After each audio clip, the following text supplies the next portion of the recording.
après toi. Ainsi mon âme soupire après toi. Quand est-ce que je paraîtrai-je? Quand est-ce que j'irai? Je te verrai. Seigneur, mon cœur te désire ce soir. Seigneur, mon cœur te veut encore et encore, Seigneur. La dimension que nous avons reçue hier, Seigneur, ne nous suffit pas. Celle d'avant-hier, Seigneur, ne nous a pas suffi. Nous sommes dans ta présence, Saint-Esprit. Alors ajoute-nous de toi. Ajoute-nous de toi. S'il te plaît, Jésus, nous te voulons. S'il te plaît, Jésus, nos cœurs te désirent. Viens, Saint-Esprit. Viens, Saint-Esprit, ce soir. Viens, Saint-Esprit, ce soir. Viens prendre le contrôle de ce temps. Viens prendre le contrôle de cette atmosphère. Nous voulons t'écouter parler. Nous voulons te voir, te mouvoir en ce lieu.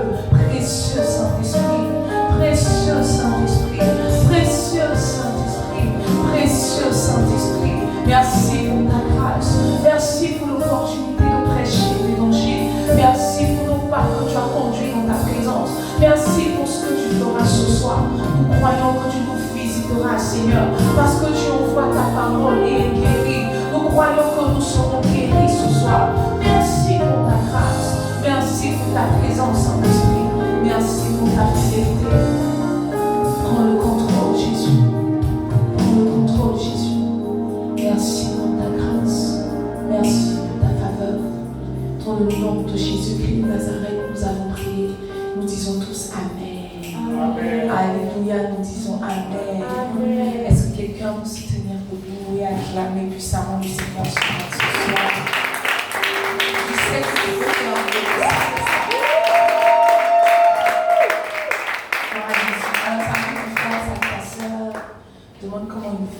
demande comment il va, comment est-ce que la semaine a débuté, est-ce que tu as été bon pour lui, est-ce que tu as été bon pour elle. Demande, prends des nouvelles de ton frère, c'est important, n'est-ce pas? La Bible dit qu'il est beau, qu'il est agréable pour les frères de demeurer ensemble, parce que c'est là que l'Éternel descend la bénédiction, et ce en abondance. Alléluia. Alors nous sommes au deuxième mardi du mois d'avril. Et ce mois d'avril particulièrement, nous parlons, sinon nous traitons de la question du fruit de l'esprit. Dis à toi dans le fruit de l'esprit. Nous parlons du fruit de l'esprit. Nous parlons du fruit de l'esprit.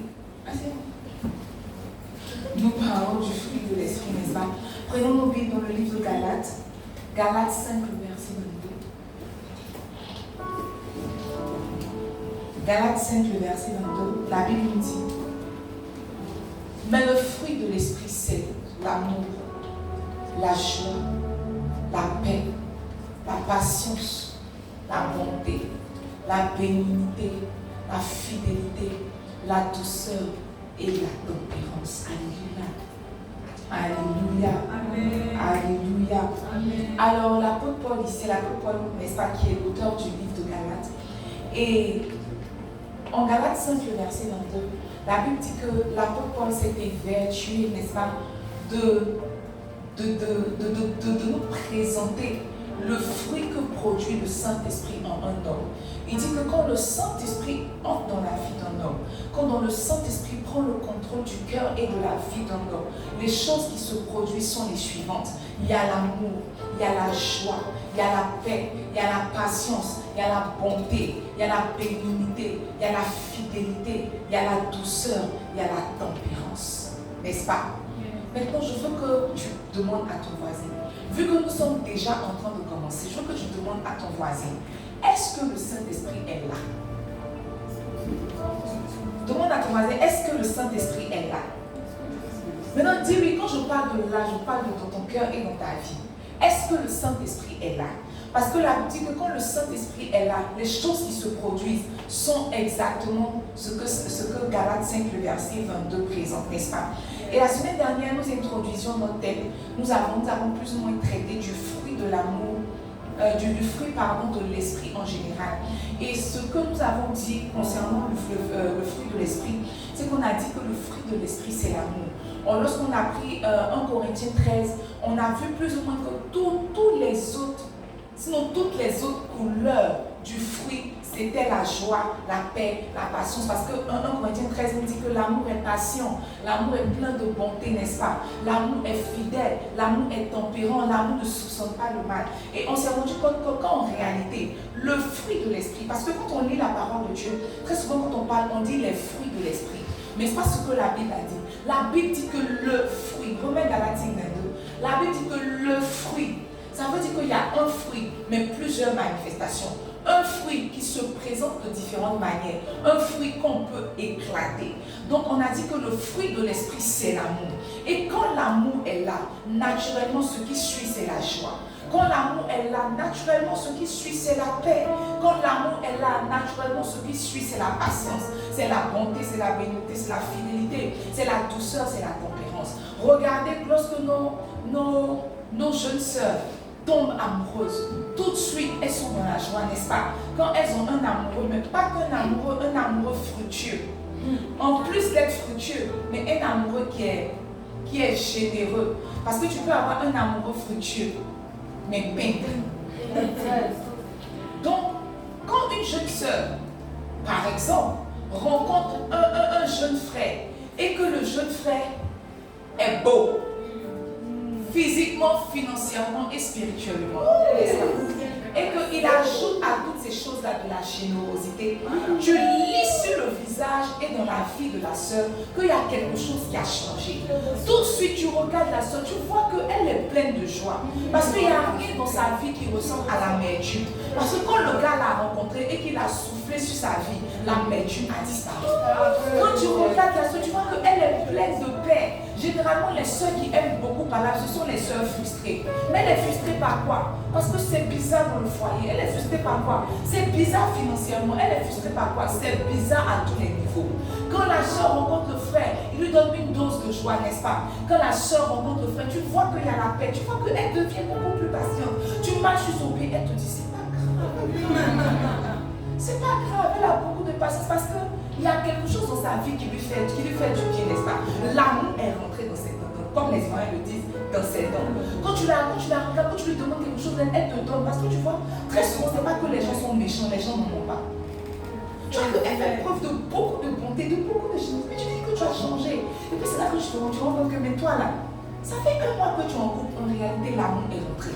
Quand l'amour rentre, l'amour ne rentre pas seul. L'amour rentre avec les accompagnements. C'est comme quelqu'un qui est promu. On te dit que non, tu es promu. Ce qui fait ta joie, c'est la voiture de service qui suit, c'est l'augmentation de salaire. Sinon, si c'est juste pour mettre sur le bureau exécutif, chief manager, c'est ça.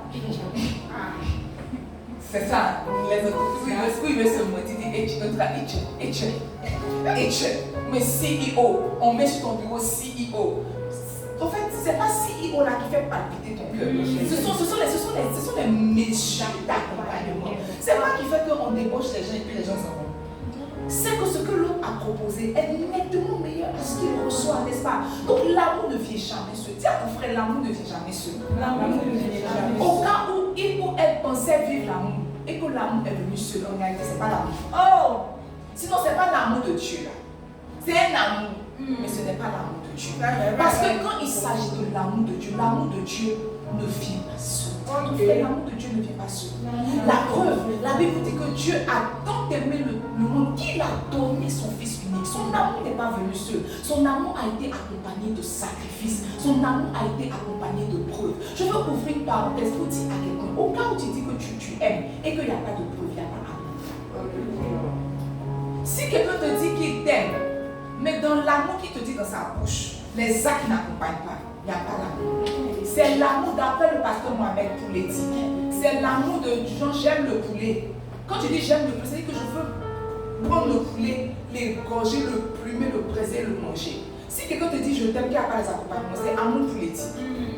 Il veut juste finir avec ta vie. Amen. Amen. Amen. Amen. L'amour est le fruit de l'esprit. N'est-ce pas? L'amour est le fruit de l'esprit. Le fait que l'amour soit le fruit de l'esprit, vous voyez, viens mettre en lumière le fait qu'il n'y a pas d'amour sans Saint-Esprit. Il n'y a pas d'amour sans Saint-Esprit. Il ne faut jamais croire quelqu'un qui ne connaît pas Jésus qui te dit qu'il t'aime. C'est vrai. Il ne faut pas croire.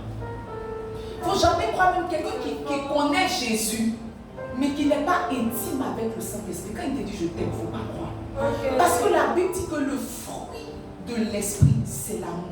Ça veut dire que c'est le fruit, en fait c'est un fruit que seulement le Saint-Esprit produit. Il n'y a rien d'autre qui peut produire l'amour si ce n'est le Saint-Esprit. Okay. La Bible dit le fruit de l'Esprit, c'est l'amour. Le fruit de l'Esprit, c'est l'amour. Dis à le fruit de l'Esprit. Le fruit de l'Esprit, c'est l'amour. C'est l'amour. Ça veut dire qu'en fait, l'amour n'est pas dans l'homme. L'amour est dans l'Esprit qui est dans l'homme. Ok. Je ne sais pas si je me fais comprendre. Yes. L'amour n'est pas dans l'homme. L'homme qui est l'homme là, n'a pas d'amour en lui. Jésus est venu mourir pour nous. Nous sommes les mêmes qui l'avons livré au spectacle. Yes, c'est vrai. Il n'y a pas d'homme qui a l'amour en lui. En fait, il n'y a pas. Quand je parle d'homme, je parle d'homme avec grand H. Homme comme femme. En fait, l'amour n'est pas dans l'homme. L'amour est dans le Saint-Esprit. Maintenant, le Saint-Esprit est dans le chrétien. Ok. Donc, quand un parent te dit je t'aime, en réalité, il ne t'aime pas. Sinon, il pense qu'il t'aime. Mais ce qu'il dit là, c'est pas l'amour. Il a une sensation, il a une émotion qu'il a appelé ça amour, mais ce n'est qu'il a appelé amour, mais ce n'est pas l'amour. Le fruit de l'esprit veut dire, le fruit de l'esprit est l'amour qui est le fruit de l'esprit veut dire qu'en réalité, l'amour n'est pas dans l'homme, mais dans le Saint-Esprit. L'amour est dans le Saint-Esprit dans l'homme. L'amour est de Dieu. L'amour est en Dieu et l'amour est par Dieu. En fait, quand il s'agit d'amour, on ne peut pas dissocier Dieu de la chose. C'est sa création originale, mieux, c'est sa nature. La Bible nous dit que Dieu est amour. Dieu n'a pas l'amour. Dieu ne produit pas l'amour. L'amour est Dieu. Dieu est amour. Dieu, quand on voit Dieu, Dieu est amour. La manière quand on te vend dit que tu es parlé, c'est pas ça. Quand on te vend dit que tu es grand, tu es clair, tu es gros, tu es mince. En fait, quand on dit Dieu là, égale amour. Dieu égale amour.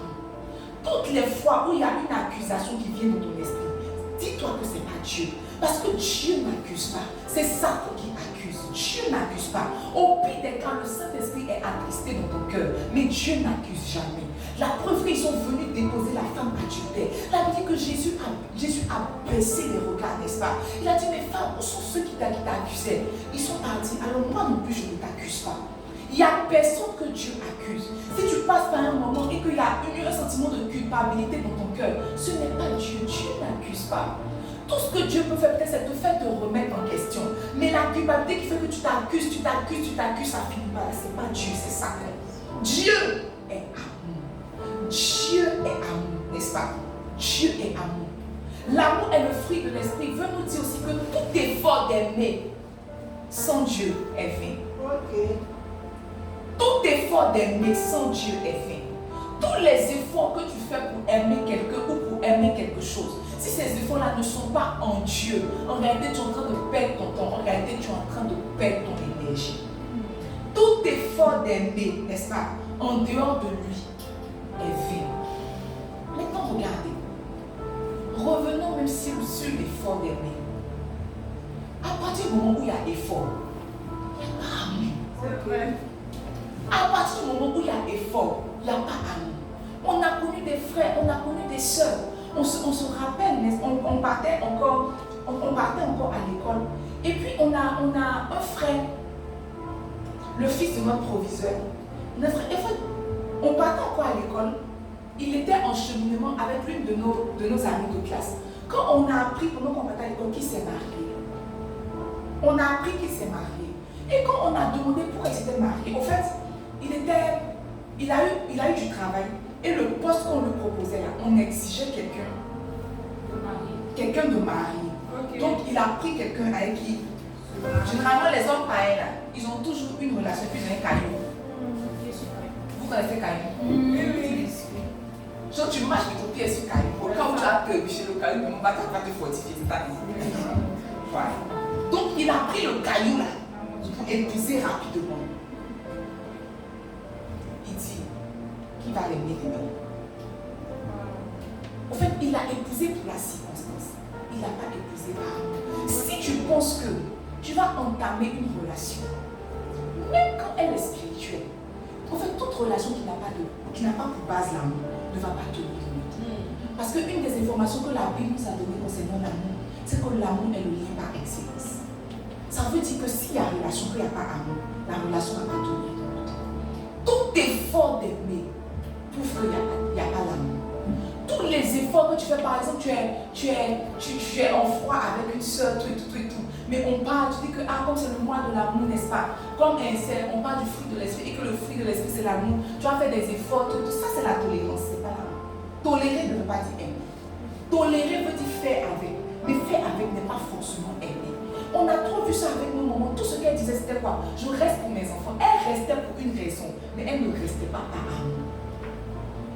Tout effort que tu fais pour aimer prouve qu'il n'y a pas l'amour. Maintenant, tu vois, donne-moi Galate. La Bible dit que l'amour de Dieu est répandu dans nos cœurs par le Saint-Esprit.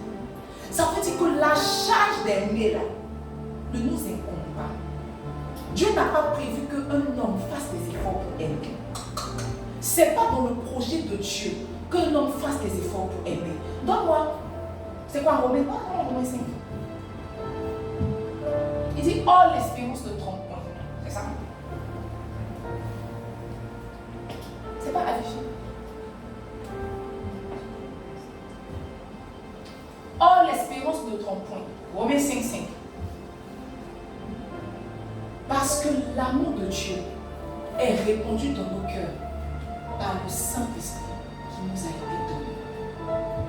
L'amour de Dieu est répandu dans nos cœurs par le Saint-Esprit qui nous a été donné.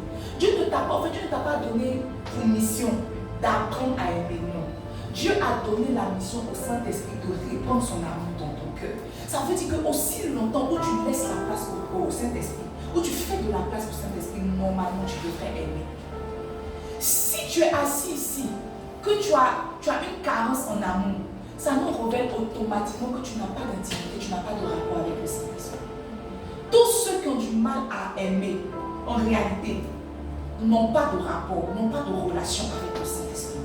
L'un des rôles du Saint-Esprit dans nos vies et dans nos cœurs, ce n'est pas de nous faire tomber, ce n'est pas de faire trembler nos mains. Ce n'est pas seulement les dons, ce n'est pas seulement l'équipement. L'un des rôles du Saint-Esprit, c'est de répandre l'amour de Dieu. Pas l'amour pour Dieu, l'amour de Dieu. C'est-à-dire que la qualité d'amour que Dieu a, le Saint-Esprit la prend, et la répand dans nos cœurs. C'est un peu comme un diffuseur. Lorsque le Saint-Esprit, on a un diffuseur ici, n'est-ce pas? Ce que le diffuseur fait, c'est que quoi? Il y a un bouton, il y a deux boutons qui se croisent, n'est-ce pas? Et puis ça diffuse du parfum. C'est exactement ce que le Saint-Esprit fait.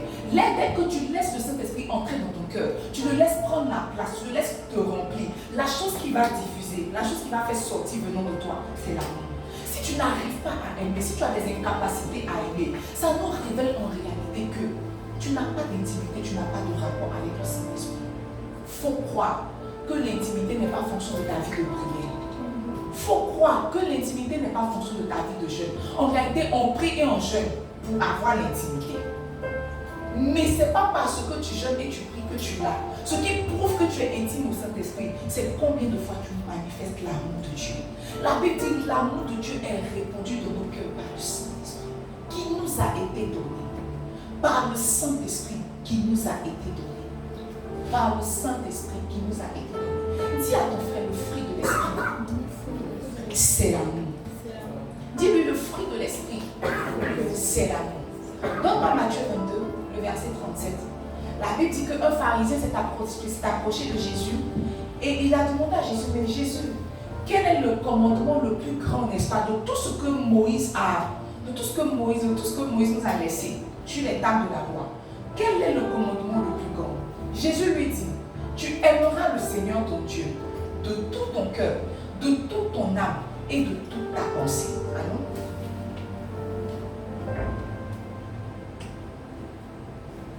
C'est le premier et le plus grand des commandements, le verset 39.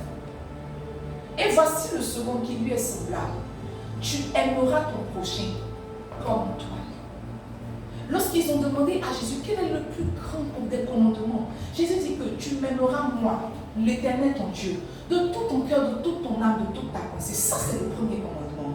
Mais il y en a un autre, en fait, c'est parce qu'il ne peut pas dire ex aequo, mais en réalité ils sont ex aequo. Quand tu finis de m'aimer de tout ton cœur, de toute ton âme et de toute ta pensée, applique-toi à aimer ton prochain comme toi-même. Vous voyez, cette cette petite portion d'écriture vient pour révéler qu'en réalité, l'amour est relationnel. Quand on parle d'amour, on ne parle pas du sentiment que tu as vis-à-vis d'un vêtement, vis-à-vis d'un accessoire, vis-à-vis même d'un plat. Parce que quand on parle, on fait beaucoup d'abus de langage. Ce sont les anglophones qui distinguent, qui n'est-ce pas, like et puis love. Mais nous, on ne distingue pas. Quand tu dis que j'aime le poulet, c'est le verbe aimer. J'aime la chaussure, c'est le verbe aimer. J'aime ma femme, c'est le même verbe aimer, n'est-ce pas? En fait, mais Jésus, à travers cette portion d'écriture-là, était en train de circoncire, si vous voulez, l'amour. Était en train de donner des bornes à l'amour. Quand la Bible parle d'amour, en réalité, la Bible ne parle pas du sentiment que tu as vis-à-vis d'une chaussure, vis-à-vis d'un objet. Mais la Bible a circoncis l'amour au relationnel. En d'autres termes, l'amour, la première dimension, pas la première dimension, la première facette de l'amour, c'est la relation que tu as avec Dieu. Et la seconde facette de l'amour, c'est la relation que tu as avec tes soldats. Si ces deux-là sont OK, alors pour Dieu, tu aimes. Si ces deux-là ne sont pas OK, alors pour Dieu, tu es encore sur le chemin. Ou mais tu n'as même pas encore tapé le chemin. Demande à ton voisin, tu es à quel niveau? Demande à ton voisin, il est à quel niveau? Ton voisin dit quoi? Ton voisin dit quoi? J'ai appris à mes dépens, j'ai appris par expérience qu'il est impossible d'aimer son semblable quand on n'a pas appris à aimer Dieu. J'ai appris, j'ai expérimenté, j'ai compris au fil du temps qu'il est impossible d'aimer Dieu sans aimer son semblable. Sinon, il est impossible d'aimer son semblable sans au préalable aimer Dieu. La force d'aimer son semblable vient du fait qu'on aime Dieu. Quand tu vois quelqu'un avoir des difficultés dans ses rapports avec les autres, en réalité, la personne n'aime pas Dieu. Tout le monde dit j'aime Dieu, mais Dieu n'évalue pas ton amour à ce que tu dis. Dieu évalue ton amour au rapport que tu as avec les autres. L'amour est relationnel. Dis à ton frère, l'amour est relationnel. Dis-lui, l'amour est relationnel. Dis-lui bien, l'amour est relationnel. L'amour est relationnel. Maintenant, tu vois, quand tu vas dans le dictionnaire, tu tapes, et que tu tapes, tu saisis amour, n'est-ce pas? Et puis tu mets antonyme. Antonyme, c'est pas le contraire. C'est le contraire. Quand tu vas sur Google, tu mets amour et puis tu mets antonyme. Là, le contraire de l'amour, c'est la haine. Selon le dictionnaire, le contraire de l'amour, c'est la haine. Maintenant, regarde. Parce que tu ne hais pas quelqu'un, tu penses que tu l'aimes. Mais c'est faux. Parce que le dictionnaire nous dit que le contraire de l'amour, c'est la haine. Quand tu regardes ton frère, tu n'as pas de haine, n'est-ce pas, vis-à-vis de lui. Donc tu te dis que j'aime mon frère, mais c'est faux. Dis à ton voisin, c'est faux. Dis à ton voisin, c'est faux. C'est faux. Dis-le bien, c'est faux. C'est faux. Tu n'aimes pas. Dis-le bien, tu n'aimes pas. Ce soir, je veux commencer, n'est-ce pas, à partager avec vous les 4 dimensions de l'amour. Au fait, ce n'est pas dans le sentiment de haine que tu constates que tu aimes ou pas. C'est dans les 4 dimensions. Ça veut dire que l'amour manifesté a 4 dimensions. Quand un amour est manifeste,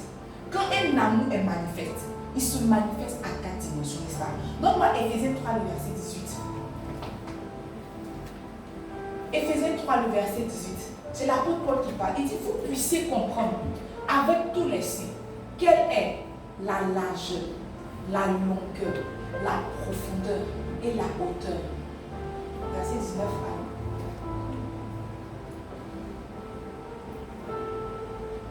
Et connaître l'amour de Christ qui surpasse toute connaissance, en sorte que vous soyez remplis jusqu'à toute la plénitude de Dieu.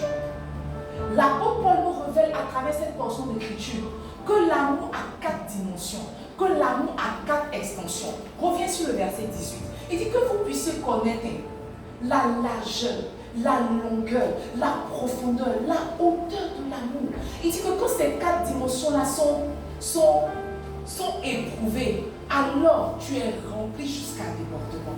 Dis à ton voisin les dimensions de l'amour. Les dimensions. Dis bien les dimensions de l'amour. L'amour est large. Ma soeur, redonne mon verset 18. L'amour est large. Bon, l'amour normalement doit être large. L'amour normalement doit être long. L'amour normalement doit être profond. L'amour normalement doit être haut. Demande à ton voisin. Les quatre là, ton amour est comment? Demande bien, ton amour est comment? Alors commençons par la première dimension, la largeur de l'amour. La largeur de l'amour. Donne-nous cette portion de l'écriture. Matthieu 22, n'est-ce pas? Verset 39. Allons. Il dit, voici le second qui lui est semblable. Tu aimeras ton prochain comme toi-même. Tu aimeras ton prochain comme toi-même. Note que quand on parle de largeur d'amour, il s'agit de la capacité qu'a un homme, n'est-ce pas, de traiter avec les personnes différentes de lui.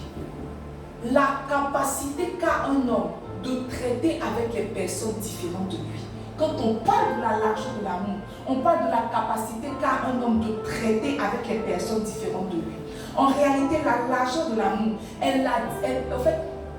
la largeur de l'amour est la dimension de Dieu qui célèbre les différences. La largeur de l'amour est la dimension de Dieu qui célèbre les différences. Quand on dit que quelqu'un a un amour large, on est en train de dire que fait, la personne est à l'aise avec d'autres qui sont différentes d'elle. D'autres qui sont différentes d'elle. D'autres qui sont différentes d'elle. D'autres qui sont différentes d'elle. Et c'est exactement ce dont Jésus parlait lorsqu'il parlait d'aimer ton prochain comme toi-même. Ton prochain c'est qui? Ton prochain c'est d'abord ton voisin. Mais tu vois, ton voisin ne peut pas être comme toi. Ton voisin ne peut pas être semblable à toi. Ton voisin normalement ne doit pas être comme toi. Ton voisin ne doit pas être comme tu le veux. Quand tu vois deux personnes venir expliquer problème de couple ou bien problème de relation, là, en fait, le fondement, c'est que l'un veut que l'autre devienne comme il veut. Et que l'autre veut que l'un devienne comme il veut. Si vous partez sur cette base, je ne parle pas seulement de relations maritales, je parle de relations même en général. Si vous partez sur cette base, en réalité, votre amour n'est pas large. Votre amour n'est pas large. Toi, tu es quelqu'un de excité, n'est-ce pas? Tu es quelqu'un de jovial, tu es quelqu'un d'extraverti, tu es social. Maintenant, ton voisin ou ta CP, elle est quelqu'un de très renfermé. Quand tu lui dis que toi là je n'aime pas comment tu es, en réalité, tu es en train de révéler que ton amour n'est pas large. Ton amour ne peut qu'embrasser ceux qui sont comme toi. Beaucoup de personnes ont brisé les relations parce qu'ils disent que non, on n'est pas semblable. On n'est pas semblable, mais Dieu n'a pas prévu que vous soyez semblables. Dieu n'a pas prévu que deux personnes. En fait, même les jumeaux, ils ont des points sur lesquels ils ne sont pas identiques.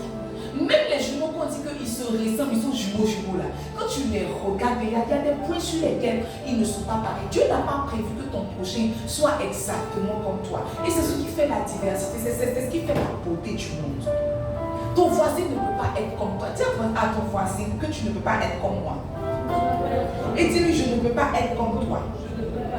Dis-lui, je ne peux pas être comme toi. C'est vrai que ton voisin n'est pas comme toi. C'est vrai que ton voisin n'est pas comme tu aurais souhaité qu'il soit. C'est vrai que ton mari n'est pas comme tu voulais qu'il soit. Que ta femme soit comme tu voulais qu'elle soit. C'est vrai. Mais vous voyez, c'est la sagesse de Dieu qui aiguise les caractères. La différence est la sagesse de Dieu pour aiguiser les caractères. Imaginez un foyer où les deux sont introvertis.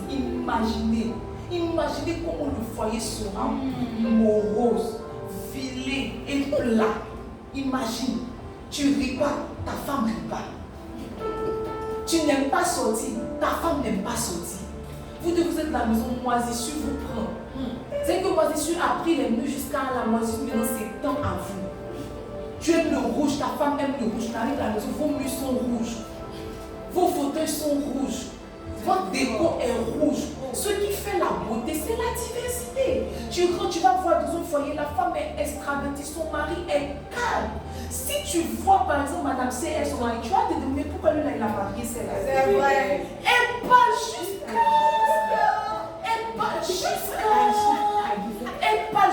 Tout ce que son mari fait là. Il dit que ok, il fait comme ça.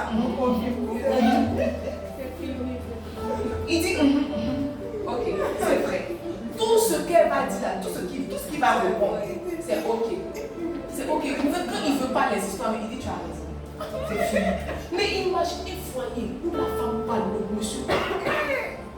Non, je vais t'expliquer mes copines là. Voilà, moi-même aussi. Mais ça ne ça peut pas, ça, en fait, ça peut pas marcher. Même en amitié, dans un groupe d'amis, si vous tous vous ressemblez, vous allez vous faire du mal. Vous allez vous faire du mal. Il y a une qui est chouchou, elle n'aime pas là. Il y a une qui aime fête. Et puis il y a une qui est tout en train de tempérer. Nous, on a une amitié depuis qu'on va à l'école. On est 4. Par exemple, Madame C, elle parle. Madame C parle. On fait un petit groupe pour se donner les informations et les nouvelles. Non, je parlais avec Aïcha. Quand tu te demandes le problème de Aïcha, ça, c'était à quoi on doit. Elle parle de tout. Je suis en train de marcher. Je suis vers la droite. Elle parle de tout. Tout et de rien. Maintenant, on a peut-être Madame Kwame. Madame Kwame, elle ne parle pas. Mais c'est elle qui aime parler, par exemple. Elle ne parle pas, elle ne réagit pas. Mais c'est elle qui aime parler. Et puis on a Madame Quadio. Madame Quadio, elle, c'est la tempérante, c'est la douceur. Si vous êtes vous battre, elle sort. Quand vous êtes fini de vous battre, elle rentre. Elle est vraiment tempérante. Elle est vraiment du coup, les discours commencent à s'élever. Elle dit non, laissez, on est chrétiens. Et puis il y a moi qui suis la spirituelle. C'est vraiment. Et puis il y a moi qui suis la spirituelle. Imaginez son secret, son tel. Quels que soient les problèmes qu'elles vont expliquer, de beaucoup, là, quand je vais retrouver, elle dit que que dit Dieu? Que dit Dieu? Mais imagine, tu expliques au début, mais je lui ai dit que ouais, il a saillé aussi. Lui, là, on doit mettre 3 jours et puis la troisième vient. Que lui, il faut le bannir. La carte de lui dit que non, allons, tombons.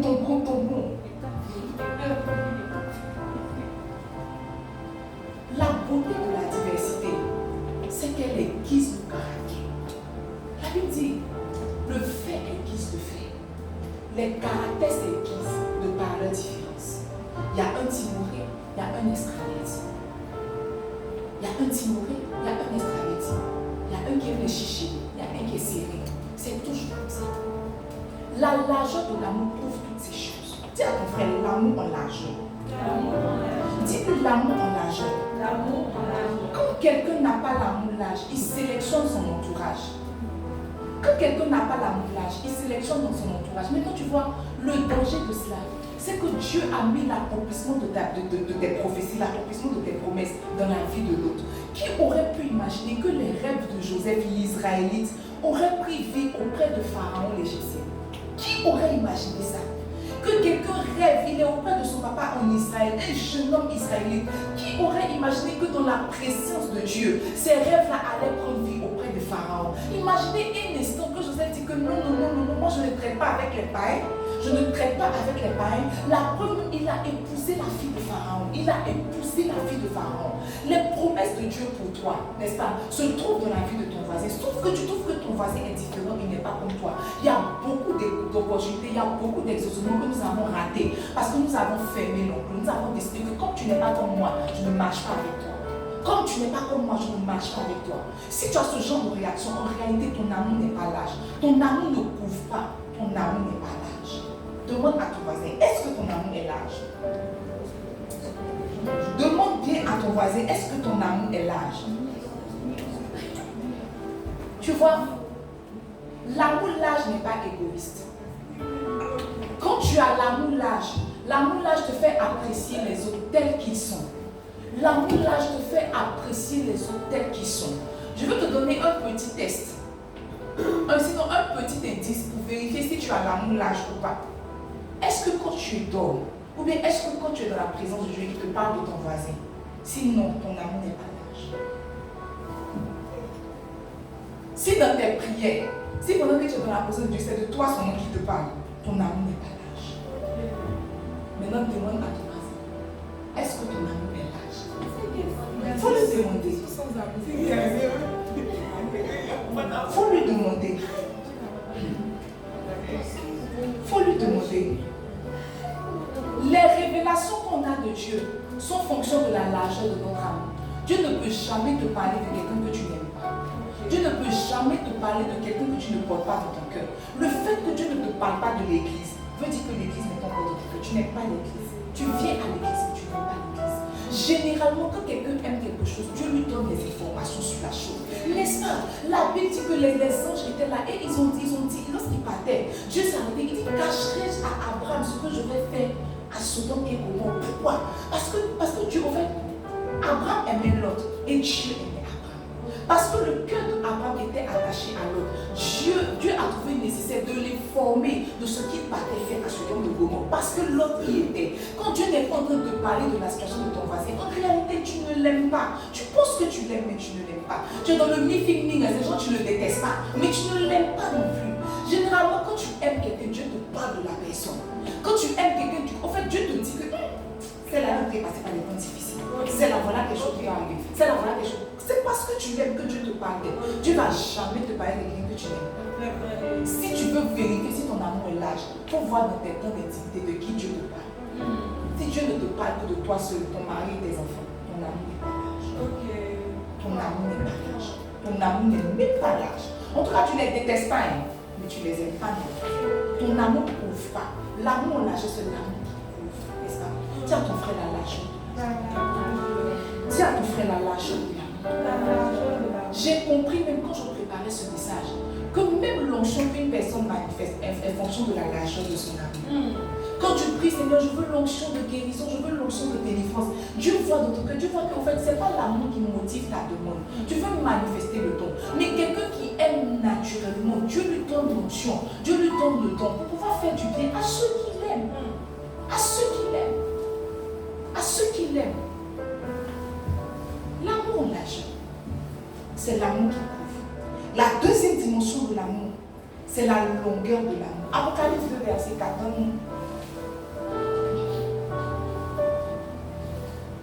Apocalypse 2, le verset 4. Il dit, mais ce que j'ai contre toi, c'est que tu as abandonné ton premier amour. Ce que j'ai contre toi, tu as abandonné ton premier amour. C'est-à-dire que tu as commencé à aimer, mais sur le chemin là, tu as abandonné ton premier amour. Je veux que tu notes que l'amour en longueur, n'est-ce pas, c'est apprendre à aller très loin avec les gens. C'est la capacité à tenir longtemps ses relations, les garder. Quand on dit que quelqu'un a un amour long, ça veut dire qu'il va très loin dans ses relations. Il garde ses relations. Ce n'est pas le genre de personne qui dit que tu vas bien, moi, je m'en fous. Une de perdue, 10 de retrouver. C'est pas ça. Une de perdue, 10 de retrouver. Une de perdue, 10 de retrouver. Quand tu as ce genre de réaction, ton amour n'est pas là. Je veux que tu demandes à ton voisin, ta plus longue amitié date de quelle année? Demande-lui, ta plus longue amitié date de quelle année? On causait toi, tu dis que mon meilleur ami, ma meilleure amie. Tu demandes depuis combien d'années vous connaissez? Tu dis 2 ans. Alors que toi tu es né depuis tu as 40 ans et ceux que tu as connus depuis tu avais 20 ans, ils ne sont pas tes meilleurs amis. Mais il y a eu un problème. Vous êtes séparés. Tu n'aimes pas. L'amour en longueur garde les relations. Regarde, on a eu toutes les raisons de se séparer. Si c'est toutes les raisons de se séparer là, il y en a. Il n'y a pas un foyer, il n'y a pas un couple qui n'a pas eu de raison de se séparer. Il n'y a pas une amitié qui n'a pas eu de raison de se séparer. Mais quand les liens sont tenus attachés, quand les liens sont tenus là, il n'y a pas de séparation. C'est là où on dit que l'amour est long. Petit palabre net, vous vous séparez. Et ta camarade a non, c'est pas camarade. Tu sais ce qu'elle va faire. Plutôt si tu expliques, mais non, dit que en tout cas, tu n'as jamais fait les séparer.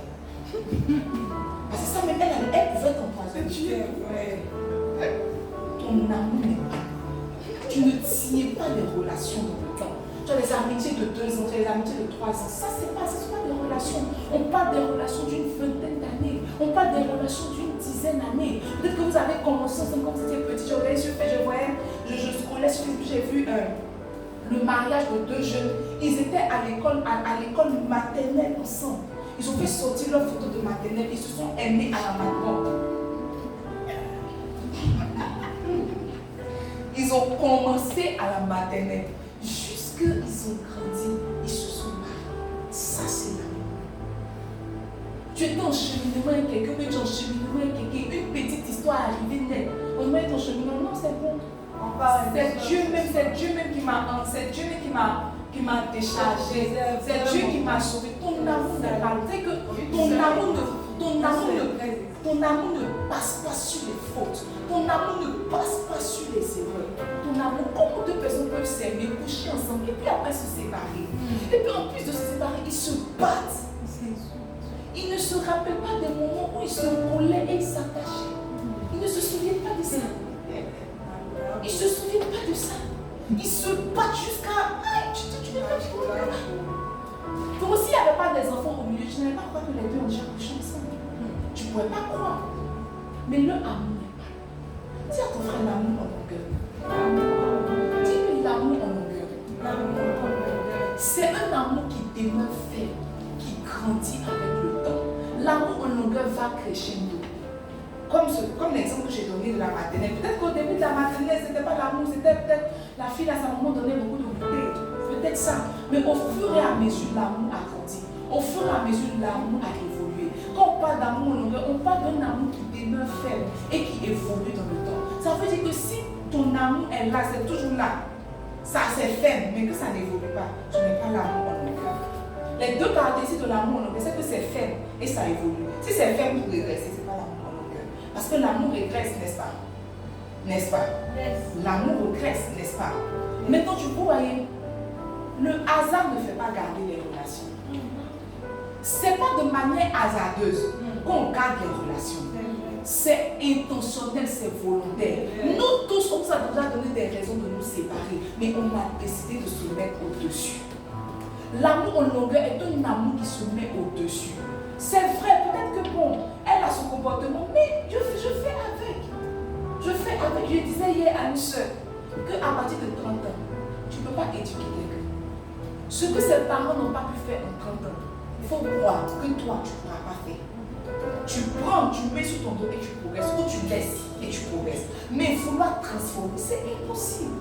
C'est impossible. Le hasard ne fait pas tenir les relations, c'est volontairement. C'est intentionnellement qu'on dit qu'à moi, à partir d'aujourd'hui, qu'il pleuve, qu'il neige, qu'il grêle, on est ensemble. Tu es ma camarade pour la vie, je l'ai décidé ainsi. Tu es mon épouse pour la vie, je l'ai décidé ainsi. Tu es mon mari pour la vie, je l'ai décidé ainsi. AVC ou pas, sida ou pas, enfant dehors ou pas, je ne sais pas, bonheur ou pas, je ne sais pas. Mais en fait, c'est une décision que j'ai prise. C'est comme ça que Dieu regarde, c'est comme ça que Dieu fonctionne. Dieu a décidé de nous aimer. Dieu ne fonctionne pas aux émotions. Si Dieu fonctionnait aux émotions, on ne serait pas assis ici. Mais Dieu, c'est une décision qu'il a prise. Il a décidé d'aimer l'humanité. Il aime l'humanité. Qu'on le crucifie ou pas, qu'on fasse son œuvre ou pas. Tu vas voir quelqu'un qui vit dans le péché, quelqu'un même qui s'en sort pas. Toi, tu te sanctifies. Un prophète va venir, va commencer à parler. Va dire, je vois la gloire de Dieu sur toi. Et puis toi, tu vas dire que le fait, il ne faut pas que c'est la vie de la fornication. Mais tu vois, Dieu ne la regarde pas avec les yeux du péché. Dieu la regarde avec les yeux de l'amour. C'est pour cela qu'un chrétien nous dit que l'amour couvre toutes les fautes. Quand Dieu nous regarde, il ne nous regarde pas avec ses yeux normaux. Il nous regarde avec les yeux de l'amour. Quand il nous regarde là, son amour couvre toutes nos fautes. Quand quelqu'un veut avoir un amour en longueur, il est obligé de regarder avec les yeux de Dieu. Si tu veux regarder avec tes propres yeux, tu vas sortir du game. Tu vas sortir de la relation. Déjà, on dit que amitié qui commence à être 3, il y a hypocrisie dedans.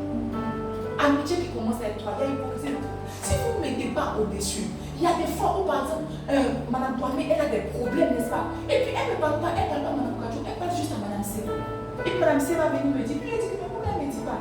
Mais tu vois, je me mets au-dessus. Parce qu'elle me dit que peut-être qu'elle est plus à l'aise avec Madame C. Mais ça ne veut pas dire que moi, elle ne m'aime pas. Ça ne veut pas dire ça. Madame Kwajo, par exemple, c'est à moi qu'elle parle beaucoup. Mais elle ne parle pas à Madame C, elle ne parle pas à Madame Kwame. Mais elle se dit pas que, donc dans notre amitié, là, il y a les clans. Ce n'est pas une question. En fait, elles se mettent. On se met au-dessus. Si tu veux un amour qui tue dans le temps, tu es obligé de te mettre au-dessus. Et d'accepter l'autre comme il est. Regarde, on peut s'asseoir. On va parler, critiquer, parler, tu vas parler de ton mari. Madame C va envoyer, Madame Kwajo va envoyer. Madame Kwame va jamais. Peut-être Madame Kwame, c'est parce qu'on a connu son mari quand il a cherché, quand c'est qu'il s'appelle Oscar.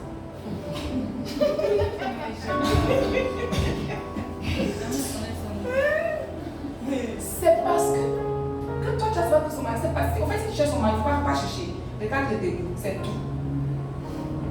Mais tu n'as pas épuisé. Quand votre amour n'est pas long, tu vas dire que c'est nous, on est bêtes, c'est nous, on vient t'expliquer nos problèmes. Tu sais, c'est pas tes problèmes. C'est un vrai moment. Ton amour n'est pas long. L'amour l'on se lève au-dessus. Tu comprends que c'est une question de caractère. Tu comprends que c'est une question d'éducation. Tu comprends que c'est une question d'éducation. Une fois, madame Séville me partageait un sujet que, voilà, un sujet pour lequel madame Kwame pleure tout. Je dis d'accord. Après, on a réglé le problème. Je n'ai pas dit que, mais ça s'appelle a dit. Donc, c'est toi qui ça poussé. Ton amour n'est pas bon. C'est intentionnellement qu'on gagne les relations. Quand tu vois deux personnes se séparer, leur amour n'est pas bon. Ils ne veulent pas passer contre la faute. Ils ne veulent pas se mettre au-dessus de la faute. Sinon, c'est quoi qu'on fait, on pardonne pas. Demande à ton voisin, c'est quoi on fait, on pardonne pas. Quand toi tu dis que, ça là, je peux. En fait, moi j'ai mes limites. Moi là, j'ai mes limites. Pourquoi tu sais, tu dis quoi? C'est la goutte d'eau qui a fait déborder mon vase. C'est de trop. C'est la goutte d'eau qui a fait déborder mon vase. Et je parlais avec la femme du prophète Assalé. Je dis que non, ça c'est la goutte d'eau qui a fait déborder mon vase. Elle dit, mais ma chérie, il ne faut plus avoir de vase ici. C'est fort. Elle dit, c'est parce que tu as un vase que ton vase déborde. Et si tu n'avais plus de vase? Elle demande, et si tu n'avais plus de bol? Yes. C'est parce que tu as un vase que c'est la cerise sur le gâteau. C'est parce que tu as un gâteau que met cerise dessus. Il faut accepter les gens tels qu'ils sont. Et ça, vraiment, c'est un conseil que je peux te donner. Accepte les gens tels qu'ils sont. Yes. Si vraiment quelqu'un veut avoir, s'il veut que de mon cœur, il dit que, mais madame Irène n'est pas comme Docas. Jeanne d'Arc n'est pas comme Sita. Sita m'appelle Mamoun. Sita vient s'approcher de moi. Mais Jeanne d'Arc, elle est loin de moi. Ça, c'est quel modèle de fidèle ça? Ton amour n'est pas là. Okay. Il y a des fois où Jeanne d'Arc a besoin d'argent. Et elle va dire à Sita de venir me dire. Je dis, mais hey, Jeanne d'Arc peut me parler.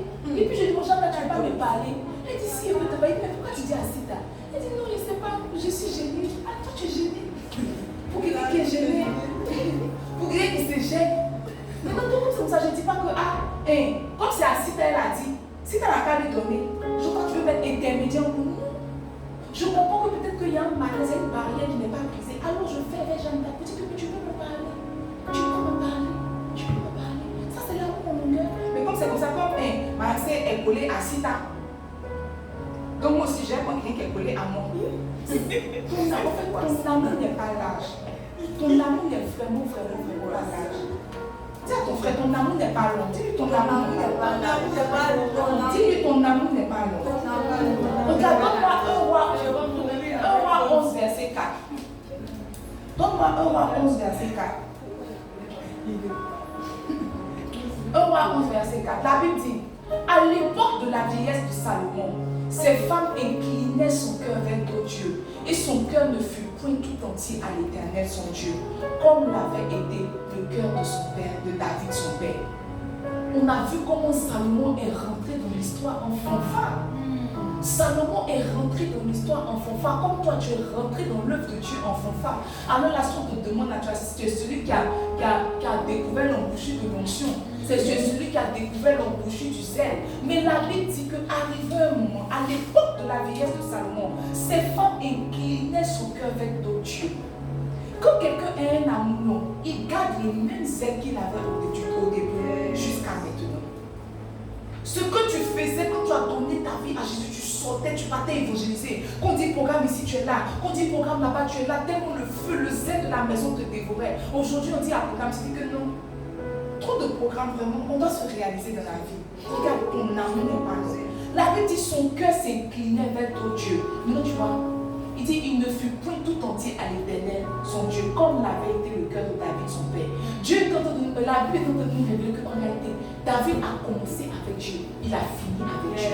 C'est possible de commencer avec Dieu et finir avec Dieu. Il ne faut pas écouter les témoignages, tous les témoignages, la plupart des témoignages que les gens rendent là. C'est que j'étais chrétien, après j'ai chuté, mais Dieu m'a relevé. Mais quand il m'a relevé, après j'ai chuté, il m'a relevé, après j'ai chuté. C'est que Dieu ne va pas te laisser partir, mais toi aussi. Cette fois le juste tombe. Cette fois le juste tombe. Je suis à ma 3e fois. Il reste son autre. Mais c'est quoi ça, c'est mon frère? Je suis à ma 3e fois. Tu tombes encore ma 4e fois. Ma 5e fois. La Bible dit, le cœur de David a été tout entier à l'Éternel. David, au fait, David n'avait pas dit que David n'avait pas péché. Mais tu peux pécher, plus ton cœur ne se détourne pas de Dieu. Comme tu peux pécher et puis avoir le cœur détourné de Dieu. Ce verset nous révèle que même la sanctification n'est pas un indice du fait que ton cœur est attaché à Dieu. Parce que David avait péché, mais il a dit que son cœur ne s'est pas détourné de Dieu. Salomon a commencé dans le zèle. Il a comment quelqu'un qui fait sa première offrande à Dieu, il fait 1000 holocaustes. Si on suppose qu'un mouton même est 100 000, 1000 holocaustes, jusqu'à Dieu lui apparaît. Il a commencé en fanfare. En fait, le but, le goal même là, c'est pas de commencer en fanfare. C'est de continuer et de terminer en fanfare. L'apôtre Paul dit, j'ai combattu le bon combat, j'ai gardé la foi, j'ai achevé ma course. Est-ce que dans quelques années, tu pourras t'asseoir pour dire la même chose? Tu commences fort, après tu te refroidis, on est obligé de t'encourager, après tu te refroidis, on est obligé de t'encourager. Toi on t'encourage, venez à l'église, on fait toi-même, pour que Dieu te voie dans sa présence, il faut que tu aies un problème. Si tu es comme ça, toi le problème ne va jamais te laisser. Si toi c'est le problème qui t'envoie à l'église, tu as signé à vie. Tu as signé à vie. Et puis souvent tu es un peu chaud. Tu décides de t'élever. Après toi, tu deviens froid. Tu décides de te refroidir. Après, Dieu va envoyer quelqu'un encore pour te chauffer. Tu te réchauffes. Tu reviens. C'est quoi? Ton amour n'est pas long. Ton amour ne tient pas dans le temps. Mais le secret de l'amour, c'est la décision. On décide. On décide. Je décide de garder ma relation avec Dieu jusqu'au bout. Je décide d'être un chrétien, une chrétienne sanctifiée jusqu'au bout. Je décide de marcher dans la consécration jusqu'au bout. Je décide d'être pasteur jusqu'au bout. C'est pas que je vais essayer, mais tu vois, ça n'a pas pris. Bon, je vais essayer d'autres choses. Non, tu n'es pas en train d'essayer. Tu es dans la chose, tu t'en vas. Si ça marche, c'est ça. Si ça ne marche pas, c'est ça. Tu as pris la décision. Dis à ton frère l'amour en longueur. Dis-lui l'amour en longueur. L'amour en longueur. Quelqu'un qui n'a pas de vision ne peut pas produire l'amour en longueur. Les gens sans vision ne produisent pas l'amour.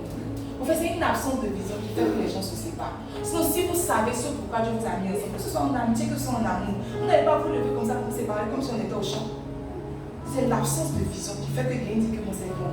Il ne sait pas où vous partez, elle ne sait pas où vous partez. Donc, où ça arrive là? Séparons-nous. Que Dieu nous aide. La troisième dimension de l'amour, c'est la hauteur.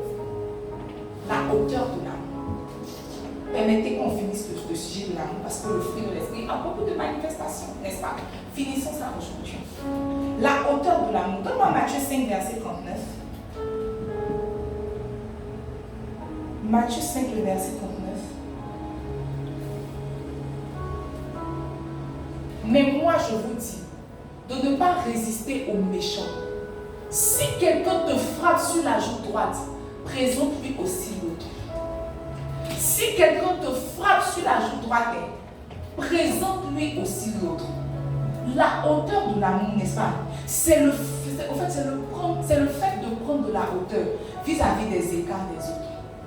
C'est le fait de prendre de la hauteur vis-à-vis des écarts des autres. Quand ton amour est haut, tu prends de la hauteur, tu te mets au-dessus de toutes ces choses. Tu te mets au-dessus de toutes ces choses. Tu te mets au-dessus de toutes ces choses. Regarde. Pendant que je te préparais ce message, je me suis rendu compte que la hauteur de l'amour nous donne d'atteindre la dimension de Dieu.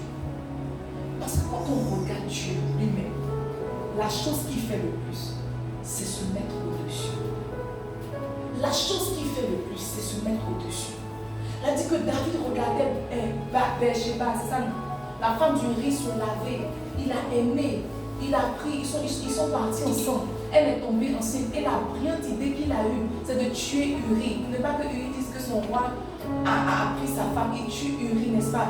Et maintenant, il est dans la joie. Il attend son enfant. Et Dieu envoie le prophète Nathan pour lui dire que, roi, voilà ce que tu as fait, voilà ce que j'ai fait. Il a dit que David s'est remis en cause. Et il est rentré dans la présence de Dieu. Il a commencé à se repentir. L'enfant est tombé malade. Il a prié pour ne pas que l'enfant meure, n'est-ce pas? Mais Dieu a quand même pris l'enfant.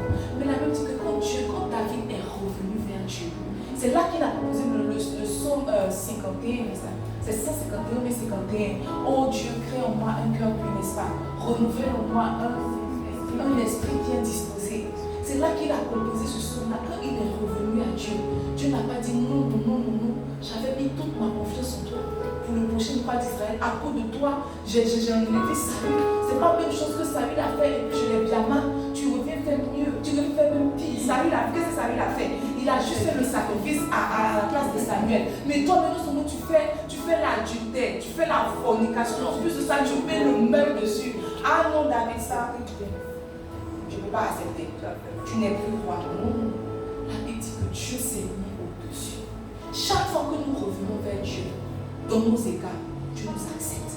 Chaque fois que nous revenons vers Dieu, Dieu nous accepte. Toi, tu as eu un problème avec une soeur. Ça s'est mal passé. Vous avez on essaie de régler. Quand tu dis que non, tu lui as pardonné, mais tu n'as plus rien à voir avec elle. Ton amour n'est pas haut. On peut pardonner, mais on n'oublie pas. Pardonner ne veut pas dire oublier. Si Dieu stockait toi tes fautes, si Dieu pardonnait, mais il n'oubliait pas, imagine-toi que tes fautes étaient dans le conteneur de combien de litres? Parce que le conteneur, il y a 20 litres. N'est-ce pas?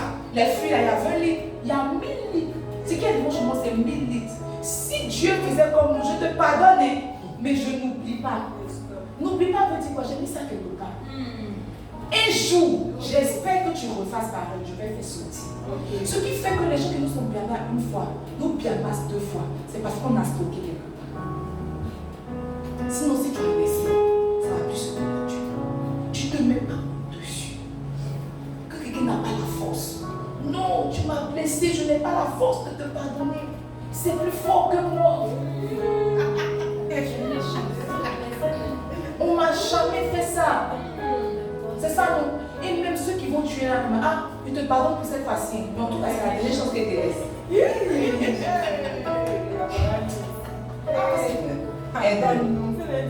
C'est la dernière chose que je te laisse. C'est la dernière chose que je te laisse. C'est la dernière chose. Quelqu'un qui n'a pas un amour élevé ne peut pas avoir de relation, ne peut pas avoir de conjoint. Regarde, c'est pas qu'il n'y a pas quelqu'un pour te draguer. C'est pas qu'il n'y a pas quelqu'un pour te dire bonjour. C'est pas qu'il n'y a pas quelqu'un pour t'embaucher. Mais le jour où le jeune est venu vers toi, peut-être que ce jour-là, il était stressé. Il y a eu un écart de comportement. Il a dit, ah, Miss, ton numéro. Les yeux même que tu as pris pour le regarder là. Que moi, on ne me parle pas si je te jamais. Je suis ta Miss. Tu te décales, on se connaît. On se connaît. Oh, toi, tu as prié, mais tu pleures, on va parler. Peut-être qu'il est venu. Peut-être qu'il a peut-être fait une maladresse. Ou bien, peut-être c'est le projet de Dieu pour toi. Sauf que le projet de Dieu pour toi là, il a quelques maladresses, il est un peu maladroit, il ne sait pas s'y prendre. Il ne sait pas faire, n'est-ce pas? Il ne sait pas faire, il ne sait pas comment s'y prendre. Toi, Jenny, peut-être plus ou moins sophistiqué. Tu dis, bon, tu veux essayer? Tu dis que quoi? Ça, c'est pas ma dimension. Ça, c'est pas ma dimension. Alors que le gars, il s'est dit que bon, comme c'est le plan national ivoirien, peut-être que ça va te mettre à l'aise. Parce que non. Zégué. Et puis, il ne dit pas Gamba, il dit Zégué. Tu devrais, en fait, quelqu'un qui n'a pas un amour élevé, ne peut pas avoir d'amour, ne peut pas avoir de relation stable. Demande à ton voisin, est-ce que ton amour est élevé? La particularité de l'amour en hauteur, c'est ça. C'est qu'elle transforme, en fait, elle a la capacité de faire migrer les relations. Peut-être qu'aujourd'hui tu as rencontré quelqu'un, la personne est bien. Et à force des cas, la personne qui était ton ami aujourd'hui devient ta soeur. La personne qui était juste une seule connaissance devient un membre plus important, plus présent que les membres de ta famille. C'est l'amour en hauteur qui te fait avoir au début des fidèles, mais ça les transforme en fils. Parce que chaque erreur, tu te mets au-dessus, tu corriges. Chaque erreur, tu te mets au-dessus, tu corriges. Si tu vois un homme de Dieu qui n'a pas de fils, son amour n'est pas haut. C'est vrai. Son amour n'est pas haut. Dès que le fidèle fait quelque chose, allô. Le frère ici présent. À la chaîne, viens devant. Mon mari m'expliquait que dans leur ancienne église, quand ils étaient petits, quand tu pêches, le pasteur principal t'appelle devant. C'est ça, non? Et puis il dit que le frère est sorti avec la sœur. Maintenant, en fait, la punition, c'est que vous qui avez péché là, on ne vous salue plus. mange plus avec vous. On ne parle plus avec vous. Vous avez une place dans le temple. Pour que ceux qui viennent sachent que vous là, vous êtes les enfants du péché. Ce qui fait que les jeunes ne restent pas là-bas. Parce que tu vois, tu ne peux pas avoir une fidélité quand on te dit que ton fidèle va faire un sans faute. L'église, c'est un hôpital. C'est comme si tu as un hôpital. Au fait, tu es en pédiatrie. Et puis je dis que non, les enfants là, ne dérangez pas les chaises. Ne dérangez pas, ça n'a pas de sens. Va à l'hôpital. Va par exemple peut-être à mère enfant. L'espace pédiatrique, quand ils ont ta fille, demande si c'est vraiment pour la première dame. Parce que je suis sûre qu'ils ont arrangé ma tête. Mais les patients qu'ils ont reçus là. S'il y a du jus ici, il y a du bon maïs ici, il y a du truc. Les dames sont toujours obligées de revenir nettoyer. Mais elles ne disent pas que si c'est comme ça là, c'est bon. Vous n'envoyez plus les enfants ici. C'est ce que nous faisons. Tu ne te mets pas au-dessus, donc tu payes des relations. Tu ne te mets pas au-dessus, donc peut-être que tu as des relations, mais les relations ne se liguent pas, ne deviennent pas ce que tu as prévu qu'elles deviennent. La première rencontre de David et Jonathan, c'était que Jonathan, c'était que le fils de Saül, n'est-ce pas? David partait jouer de la harpe, mais la Bible dit que leurs âmes se sont attachées. Parce que la relation a évolué. Jonathan a enlevé tous les attributs du roi, il a donné à David. Ça veut dire que si David était resté dans son coin et que Jonathan était resté dans son coin, David n'allait peut-être pas devenir roi. Parce qu'il n'y avait rien dans sa lignée qui le destinait à la royauté. Rien dans sa lignée. Quand quelqu'un n'a pas un amour élevé, il a des relations plates, il a des relations basiques. Il n'y a pas quelqu'un que tu peux passer, tu as dit que je vais appeler mon frère. Tu n'as pas. Tu as juste des amis de passage. Non, c'est mon gars, on s'est salué. Good morning, good afternoon, c'est tout. Mais un frère, même que tu as les contacts que mon frère, il va m'aider, il me fait quelque chose pour moi. Et puis tu dépannes 2 minutes, puis après que tu as une montre, tu lui donnes pas, tu n'as pas. Tout ce que tu as là. Tu vas 2 minutes à la fin. 2 minutes, même c'est un peu difficile. Tu n'as pas de relation profonde. Tu n'as pas. Moi aussi, il y a un problème, je peux tomber dans le défaut de monsieur C. Il dit que le père, qu'il faut voir film de haine.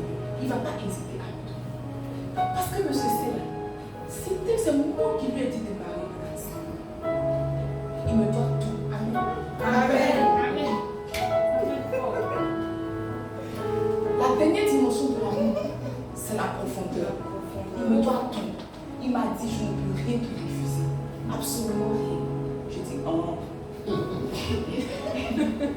Il se peut pas arriver dans la dimension de notre relation, mais j'attends, il va devenir plus riche. C'est que quelqu'un te dit, ça ne va pas prendre pendant qu'il ne s'en sort pas. Il voit, il paye une nouvelle voiture pour sa femme, comme ça, il dit que, tu avais dit que tu n'as rien. C'est comment? Tu as dit que tu peux rien pour refuser. Elle te dit, papa, et mon visuel là. Il avait dit à ta femme, il ne faut pas la mettre en nous. C'est fort. Il ne faut pas la mettre entre nous. Il ne faut pas la mettre entre nous. La profondeur de l'amour. Jean 21, versets 4 à 8. La profondeur de l'amour. Le matin étant venu, Jésus se trouva sur le rivage. Mais les disciples ne savaient pas que c'était lui. Allons. Jésus leur dit, enfants, n'avez-vous rien à manger? Il lui répondit, non. Il leur dit, jetez le filet du côté droit de la barque et vous trouverez.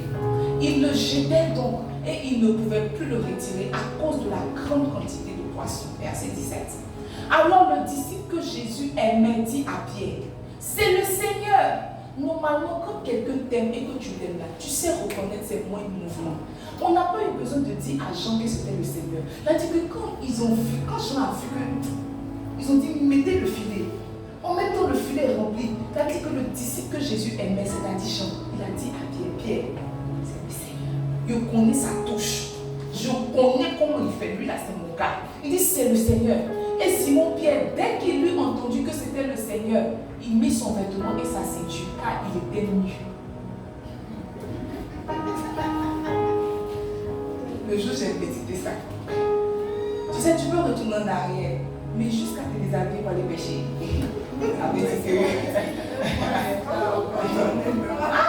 On peut rétrograder, on peut se refroidir, mais se refroidir jusqu'à Jésus a laissé un peu, il a été crucifié 3 jours.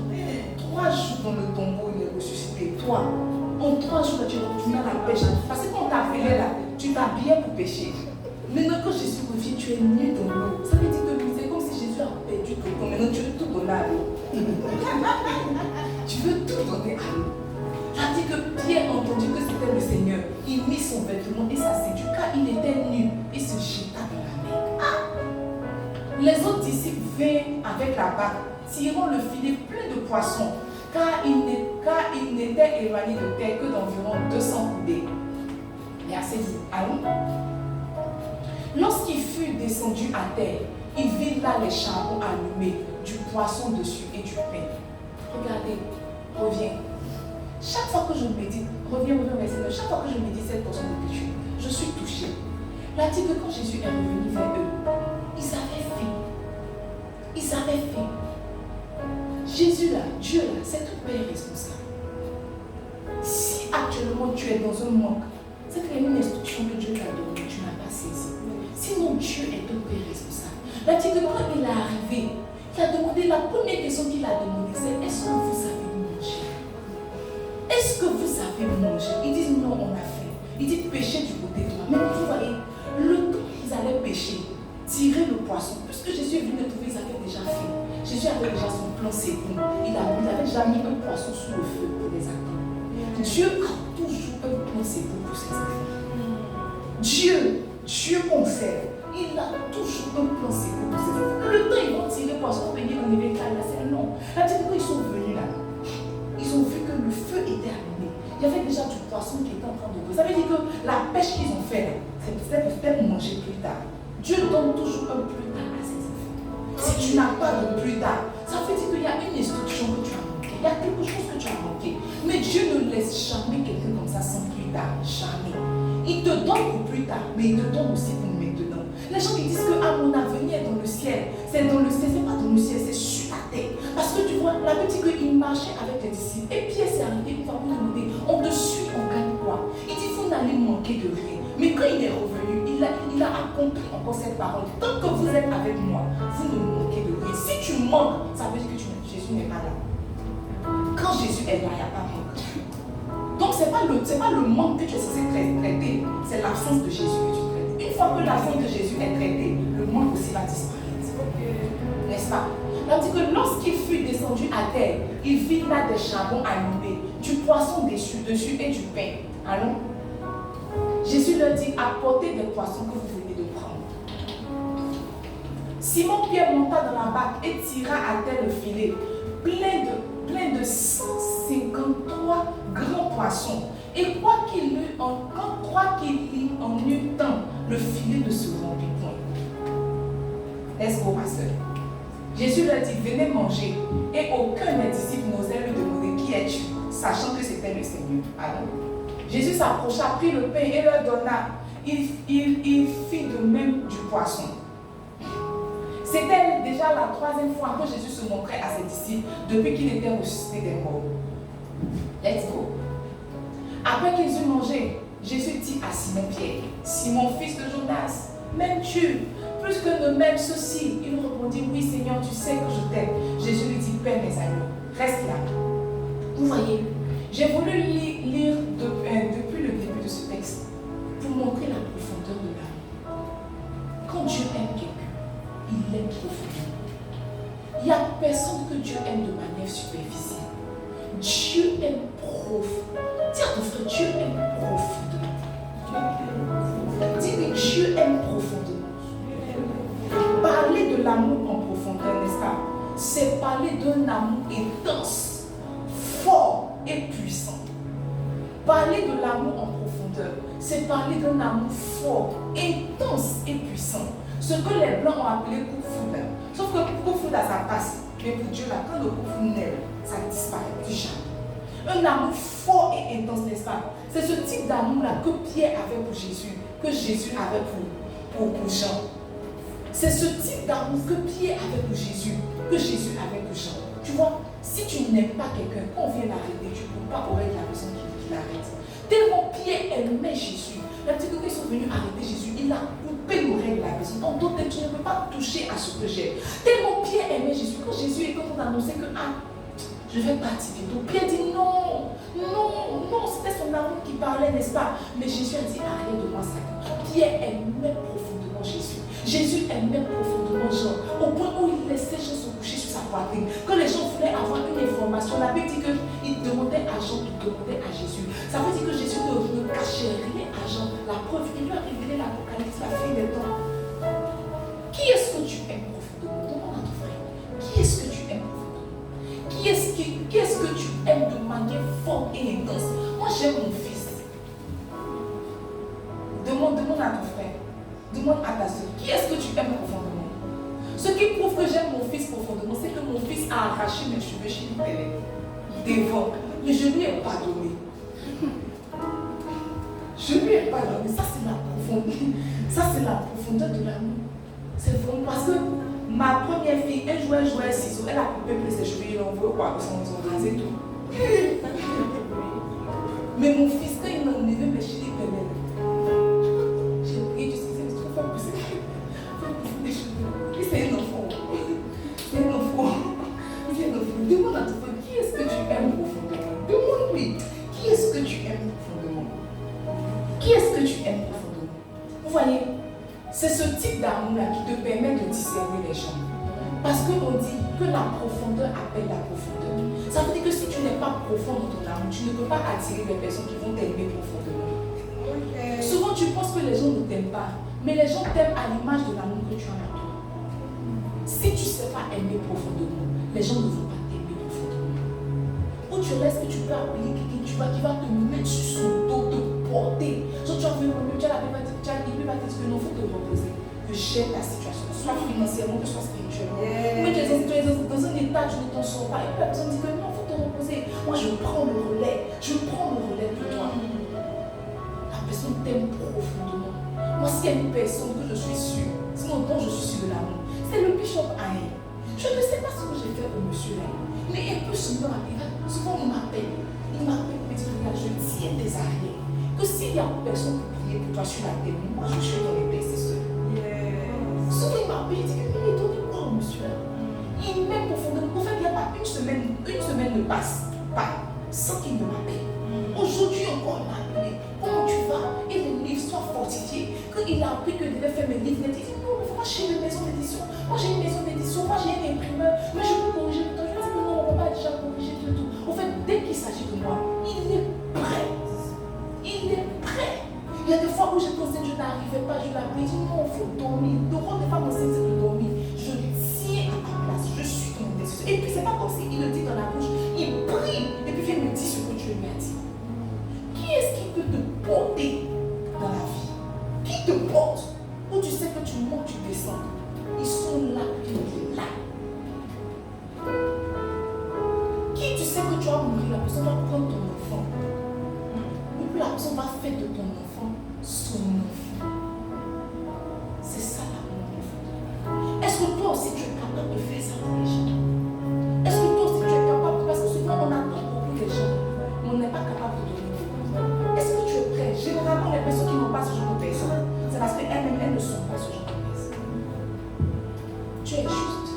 Tu n'es pas prêt à mettre ta vie. Tu ne vas pas permettre que quelqu'un donne sa vie. Moi aussi, il y a rien que je refuse au bishop. Il est prêt pour moi. Ce genre d'amour, c'est pour ça que la profondeur appelle la profondeur. Tellement son amour est profond. En fait, ça te conduit toi aussi à l'aimer profondément. L'erreur qui a eu sur mes doses là, si ce n'était pas lui. Moi, je n'ai pas la main, en tout cas, c'est mon père, c'est l'aigle. C'est l'aigle. Si ce n'était pas lui, si c'était pas juste parce que c'est lui. Quand il tombait à l'écumerie comme ça. Parce que c'est une chose que j'aime pas, c'est quand je vais me cacher. Il n'aime pas. Mais tu vois, comme c'était lui, je lui ai dit c'est pas grave. Il m'a quand même appelé ce matin. Il dit excuse-moi. C'est vrai que tu m'as confié, mais j'étais tellement occupée que au fait je ne me suis pas impliquée profondément. Mais au prochain tirage, je vais faire de mon mieux. Pourtant hier quand je partais de me coucher, il disait que prochain tirage. C'est jamais. Il m'a dit prochain tirage. J'ai dit d'accord, je commence. Que les erreurs arrivent. Que les erreurs à mon amour deviennent large. Que les erreurs arrivent. Tu dois avoir comme ça dans ta vie. Mais tu dois être quelqu'un comme ça. C'est vrai. Tu dois en avoir, mais tu dois en être. Tu dois être quelqu'un comme ça pour quelqu'un. On doit pouvoir compter sur toi, on doit pouvoir s'appuyer sur toi. Regarde, Jésus aimait profondément Jean, mais ne pouvait pas s'appuyer sur lui. Parce que c'est bien qu'il aimait. On s'appuie sur ceux qui nous aiment, pas sur ceux qu'on aime. On s'appuie sur ceux qui nous aiment. On s'appuie sur ceux qui nous aiment. Si tu veux t'appuyer sur quelqu'un qui t'aime, Jean lui a juste donné l'Apocalypse, mais pour bâtir son église. Il a bâti son église sur Pierre. Parce qu'il est sûr que aussi longtemps que l'amour est là. L'amour est le lien de la perfection. Parce que l'amour est là. Il sait que l'église va perdurer si c'est Pierre. Mais c'était Jean. Parce que Jean, quand c'était chaud, il a dit qu'il allait se mettre sur l'île de Galapagos. Eh, pas Galapagos. C'est pas quelque chose. Patmos. Galapagos, c'est à l'école, on a vu. C'est ça. Il allait se mettre sur l'île de Patmos. Mais Pierre est resté. Et tellement Pierre aimait Jésus. Regardez, là dit que Pierre est mort. Pratiquement pareil comme Jésus. Pierre a été crucifié, mais à l'envers. Son amour est allé jusqu'au bout. Peut-être qu'il y a eu une petite erreur quand il a régné. Mais quand Jésus est revenu, ils ont recommencé leur course. Il a jusqu'à au point de mourir. Pratiquement pareil comme Jésus. Ce soir, je veux que tu pries. À travers ces 4 dimensions-là, tu as vu plus ou moins les limites de ton amour. Les carences de ton amour. Tu vas prier, tu vas demander au Saint-Esprit de t'aider. C'est-à-dire que l'amour de Dieu est répandu dans nos cœurs, n'est-ce pas, par le Saint-Esprit. Tu vas dire, Saint-Esprit, aide-moi à aimer comme toi tu aimes. Aide-moi à avoir un amour large. Aide-moi à avoir un amour long. Aide-moi à avoir un amour haut. Aide-moi à avoir un amour profond. Élève la voix, prie le Seigneur. Prie le Seigneur, demande sa grâce. Demande au Saint-Esprit. Demande au Saint-Esprit de venir t'aider. Demande au Saint-Esprit de répandre l'amour de Dieu dans ton cœur. Demande au Saint-Esprit de t'aider à aimer. On a dit que tout effort d'aimer sans le Saint-Esprit est vain. Demande au Saint-Esprit de t'aider à avoir un amour large, un amour qui couvre les fautes, avoir un amour qui se met au-dessus, avoir un amour qui garde des relations de façon durable, un amour profond qui aime profondément, qui se donne, qui se livre. Prie le Seigneur, demande la grâce. Prie le Seigneur, demande la grâce. Que ce soit dans ton foyer, que ce soit avec ta famille, que ce soit tes frères, tes soeurs, en amitié, que le Saint-Esprit t'aide à avoir de profondes relations amoureuses, d'avoir de profondes relations amoureuses.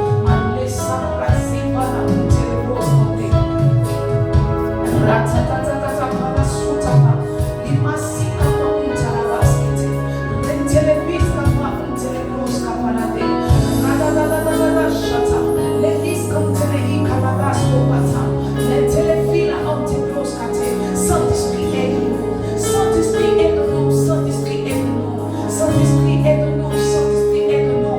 Nous voulons aimer comme toi. Nous voulons aimer comme toi. Aide-nous à aimer comme Jésus. Aide-nous à aimer comme Jésus. S'il te plaît, Saint-Esprit. S'il te plaît, Saint-Esprit. Aide-nous à aimer comme Jésus. Aide-nous à aimer comme Jésus. Aide-nous à aimer comme Jésus. S'il te plaît, Saint-Esprit. Réponds l'amour de Dieu dans nos cœurs. Réponds l'amour de Dieu dans nos cœurs. Donne à notre amour, Seigneur, d'atteindre ces 4 dimensions. D'atteindre ces 4 dimensions. D'atteindre ces 4 dimensions. D'atteindre ces 4 dimensions. Fais-nous grâce. Fais-nous grâce, s'il vous plaît. Fais-nous grâce, s'il te plaît. Fais-nous grâce, Saint-Esprit. Fais-nous grâce, Jésus. Fais-nous grâce. Fais-nous grâce. Au nom de Jésus-Christ de Nazareth, nous disons Amen. Lorsque tu rentres à la maison, prie pour ça. On se met prie pour ça. Que Dieu élargisse ta capacité à aimer. Que Dieu te donne ton aimer selon les 4 dimensions citées dans Éphésiens. Alléluia. Alors tu vas prendre ton offrande, tu vas venir semer sur son message.